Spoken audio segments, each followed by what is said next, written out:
మూడేళ్లుగా యుక్రెయిన్తో కొనసాగుతున్న యుద్ధం కారణంగా రష్యా తీవ్రమైన ఆర్థిక సంక్షోభాన్ని ఎదుర్కొంటోంది.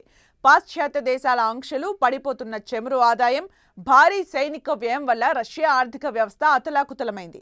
అధిక ద్రవ్యోల్బణం, కార్మికుల కొరత రోజురోజుకు పెరిగిపోతుంది.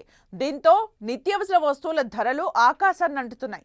రష్యాలో దోసకాయల ధరలు భారీగా పెరిగిపోయాయి. రష్యన్స్ దోసకాయలను న్యూ గోల్డ్గా పిలుచుకుంటున్నారు. డిసెంబర్ నుంచి ఫిబ్రవరి నాటికి దోసకాయల ధరలు రెట్టింపయ్యాయి.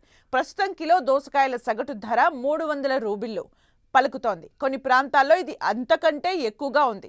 ఫోర్బ్స్ రష్యా నివేదిక ప్రకారం ప్రస్తుతం 1 కిలో దోసకాయల ధర 1 కిలో చికెన్ ధరతో సమానంగా ఉంది. మరికొన్ని చోట్ల అరటి పండ్లు వంటి విదేశీ పండ్ల కంటే కూడా దోసకాయలే ఖరీదైనవిగా మారాయి. దోసకాయల ధరలపై సోషల్ మీడియాలో అక్కడి ప్రజలు సెటైర్లు వేస్తున్నారు.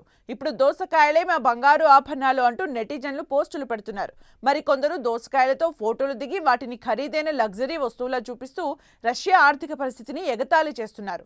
ధరల పెరుగుదల కారణంగా సైబీరియాలోని కొన్ని సూపర్ మార్కెట్లు ఒక్కో కస్టమర్ తక్కువ పరిమాణంలోనే దోసకాయలు కొనాలని నిబంధనలు కూడా విధించింది.